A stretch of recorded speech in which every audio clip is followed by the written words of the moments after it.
We begin with the United States and jubilant scenes on Capitol Hill from Republican lawmakers as they pass President Trump's landmark spending bill. It was dubbed the Big Beautiful Bill, the massive tax and expenditure document, which is nearly 1,000 pages long, includes things like increased spending on border security and the US military. It also extends a raft of tax cuts President Trump put in place during his first term. Well, to help pay for all this, the bill includes cuts to healthcare benefits and Medicaid, and also slashing food assistance programs. It passed through Congress by just 4 votes after marathon deliberations and a show of resistance, as expected, from the Democrats, one making a record 8-hour speech in order to delay its passage. So how can we expect the bill to impact the economy? Well, here's Erin Delmore. This bill contains one unambiguous piece of good news for the markets. That's because it has a provision that increases America's infamous debt ceiling, the law which places a limit on how much money the government can borrow. It had been the case that the Treasury was due to crash through the debt ceiling in August or September. Now that's been pushed back by a couple of years. And any threat of an imminent default, however unlikely, has gone away, but it's estimated that it will cause America's long-term debt to grow by $3.4 trillion over the next decade. That is bad news for the U.S. bond market. Yields rose on Thursday after the bill's passage, and when yields rise, prices drop. U.S. Treasuries have seen demand decline as fiscal concerns rise. Tax revenue in the U.S. is estimated to fall by $4.5 trillion over the next decade, while corporate earnings and stocks are projected to boom. Stocks rose on Thursday, and the S&P 500 and the Nasdaq hit new record highs, buoyed also by strong new jobs data. That was Erin Delmore there. Well, for more on this, I spoke to Bradley Saunders from he's a North America economist at Capital Economics, and I began by asking for his take on the bill. I suppose the main way to think about this bill is that it's largely a continuation of the measures which Trump put in place during his first term, so it extends his tax cuts out into the future. There are also additional tax cuts coming in, and as I say, additional spending on the military and on border security coming at the cost of Medicaid and nutritional assistance. I suppose, given that this is largely offset by the tariff revenue, which will come in over the next few years as well, it doesn't really look to be moving the budget deficit up nor down. So it shouldn't really be seen as a stimulus to the economy, but rather preventing a tightening which would have come had Donald Trump's tax cut not been extended. Okay, so hold on. That's the point I wanted to pick up on next. What is America actually getting out of this bill? What will Donald Trump have achieved? I suppose it's about increasing spending in areas which Republicans care about most. So that's the military. Does the country need spending in those areas when you look at the spreadsheets? Again, it's going back to, it's about what Republicans matter. It's what Trump was elected on. He elected on the idea of lower taxes on higher spending in areas which Republicans traditionally care about, like defense, like border security, and therefore coming at the cost of areas which Democrats tend to care about. So nutritional assistance, Medicare, clean energy production credits, which came in under President Biden. So it's more just a reallocation of spending as opposed to a stimulus. Okay, but ultimately it's going to be how this is felt by the American people. Is there going to be any trickle-down economics taking place here?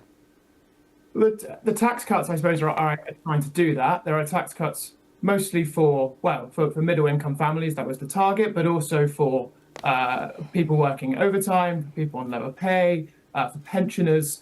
So in that sense, it will be able to meet those at the lower income tax bracket as well.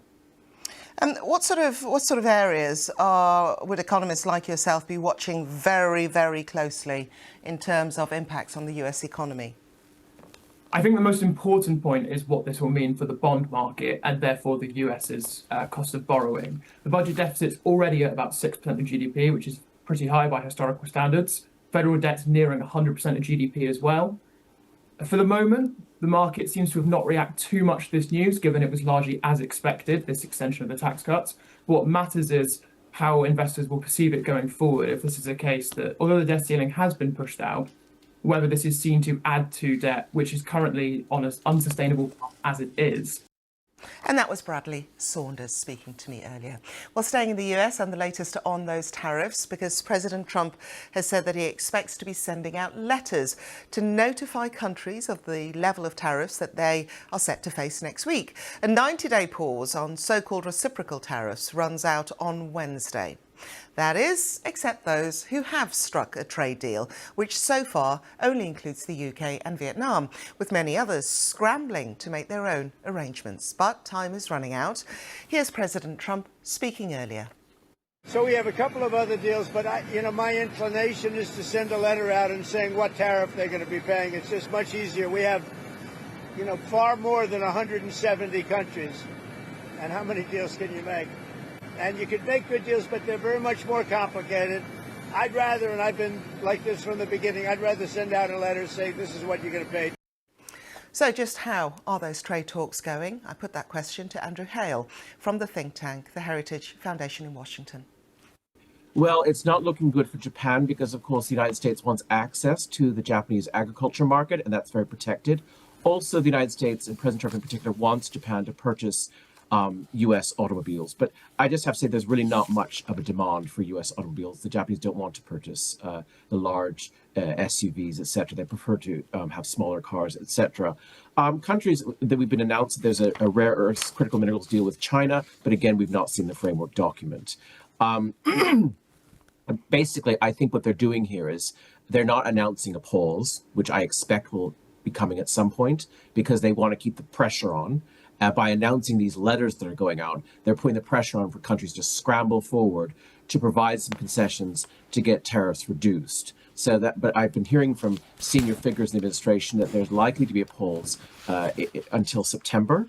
Whether or not, for example, Liberation Day tariffs come back into force on the 9th of July for a few days, I think the markets will be a moderating force. I'll finish with this. How did we get here in the first place? We got the 3-month pause because the U.S. bond market was about to crash 3 months ago, and Donald Trump nearly had his own Liz Truss moment. So I think the markets will be a moderating force on producing another pause to facilitate further negotiations. Andrew, how economically transparent? I don't know if that makes sense, but the whole process, the transparency, there were so many questions, weren't there, when Liberation Day was announced. And a couple of hours later, people started working through the figures and said they just didn't add up. They didn't add up because they're not reciprocal tariffs. They're basically addressing trade deficits. And we've been running trade deficits for decades with countries. And we do that because the whole world wants to invest in our financial assets. We have an investment surplus here in the United States. We also have Americans with proportionally larger disposable incomes to purchase goods from around the world. And God help us if we lose those two things. So I'm not really as concerned about trade deficits because that's a flip side of a demand for our assets. But I understand that there are those in the administration who are concerned about trade deficits. And that was what it was. These Liberation Day tariffs were an attempt to address some of that.